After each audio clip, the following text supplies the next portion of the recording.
চলতে চলতে হৃদয়ের কথা 17-20 সরকারি সমিতির একজন রানিং সভাপতির কাছ থেকে আমরা শুনবো বিগত 17 বছরে তাদের কেমন অবস্থা ছিল আর নতুন সরকার আসার পরে তাদের এখন কি অবস্থা। আমি একজন রানিং সভাপতির সাথে কথা বলতে চাই। 17 বছর থাকা অবস্থায় আপনাদের চাওয়া পাওয়া কি ছিল, আর এখন তো নতুন সরকার আসছে, এখন আপনাদের চাওয়া পাওয়া এই বিষয়ে একটু আমরা জানতে চাই আপনার কাছ থেকে। ধন্যবাদ সঞ্চালক, অত্যন্ত সুন্দর একটা প্রশ্ন করেছেন। হৃদয়কে উদ্ধৃত করেছে, আনন্দিত করেছে। আজকে আমি এখানে হাঁটতে এসেছিলাম, প্রথমে আপনার সাথে আমার দেখা হয়েছে। আমি অত্যন্ত আবেগপ্রত এবং আনন্দিত। হৃদয়ের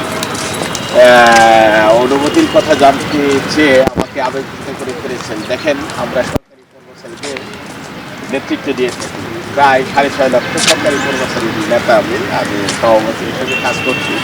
আর বিগত দিনে আমি বেতন 78,000 টাকা, আর একটা অফিস সহায়ক যারা পিয়ন মানে তাদের বেতন হলো 8,200। আপনার নাম? আমার নাম মোহাম্মদ রফিকুল আলম। আমি কেন্দ্রীয় কমিটির সভাপতি। জি, আমি বাংলাদেশ 17 থেকে 20তম গ্রেড সরকারি কর্মচারীদের কেন্দ্রীয় কমিটির সভাপতি হিসেবে দায়িত্ব পালন করছি। আমার কর্মস্থল হলো ভূমি রেকর্ড জরিপ অধিদপ্তর। আমি ভূমি ভবনে বসি। আমি সরকারি কর্মচারীদের সুখ দুঃখ আশা আকাঙ্ক্ষা নিয়ে কথা বলি। আমি প্রত্যেকটা সরকারি কর্মচারীদের অধিকার বাস্তবায়নের জন্য দীর্ঘদিন ধরে সংগ্রাম এবং লড়াই করে যাচ্ছি। আমি আমার দিক থেকে যে অবস্থাতেই আমাকে যেখানে বলেন যাওয়ার জন্য সরকারি কর্মচারীরা, আমি যেতে প্রস্তুত থাকি এবং আমি চেষ্টা করি তাদের মনের কথাগুলো শোনার জন্য, আবেগ অনুভূতির কথাগুলো শোনার জন্য, তাদের হৃদয়ের কথাগুলো শোনার জন্য। বিগত সরকার থাকা অবস্থায় আপনারা কেমন ছিলেন এবং বর্তমান সরকার আসা অবস্থায় আপনাদের চাওয়া পাওয়া। ধন্যবাদ সঞ্চালক, আপনি জেনে অত্যন্ত দুঃখ পাবেন। কারণ হলো, বিগত সরকারের সময় আমি 23 বার মাননীয় প্রধানমন্ত্রী সহ বিভিন্ন, এরপরে আরও স্বরাষ্ট্রমন্ত্রী সহ বিভিন্ন জায়গায় আমি 23 বার বিভিন্ন সরকারি কর্মকর্তাদের কাছে, মন্ত্রীদের কাছে আমি ধন্যবাদ দিয়েছি যে আমাদের যে একটা বৈষম্য, সরকারি কর্মচারীর যে বৈষম্য, এই বৈষম্য প্রতিষ্ঠার জন্য আমি বারবার সরকারকে বোঝাতে ব্যর্থ হয়েছি।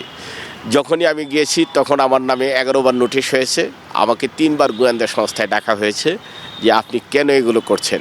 আমি বলছি এটা আমার জন্য না।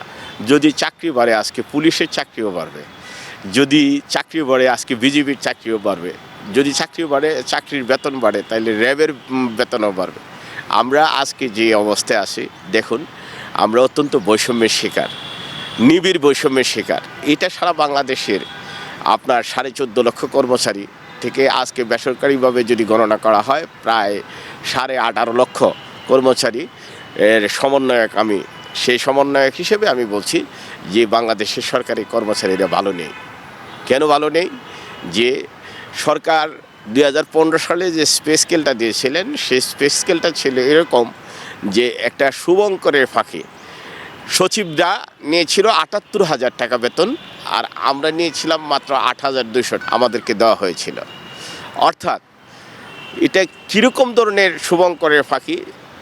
সব কিছু অ্যাড করলে সচিবদের বাড়ি গাড়ির লোন আছে, সকল কিছু আছে, কিন্তু ছোটো কর্মচারীদের, নিম্ন আয়ের কর্মচারীদের এরকম ধরনের কোনো সুযোগ সুবিধা নেই। সেই জন্যই আমরা বিগত দিন ধরে সেমিনার করেছি, সিম্পোজিয়াম করেছি। আমরা জাতীয় শহীদ মিনারে আপনি দেখেছেন যে 7 তারিখে আমরা মহাসমাবেশে ডেকেছি।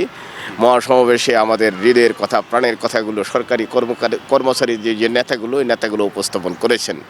আমাদের সাথে সংযুক্ত ছিলেন সরকারি কর্মচারীদের অন্যতম আইকন, যিনি আমাদেরকে দিয়ে অত্যন্ত ভালোবাসেন, ঢাকার ডাকসুর সাবেক পরপর নির্বাচিত 2 বার বিপি জনাব মাহমুদুর রহমান মান্না। আমার সাথে ছিলেন জুনায়েদ আল শাহ। জাকির আহমেদ জীবন, চ্যানেল এস, ঢাকা।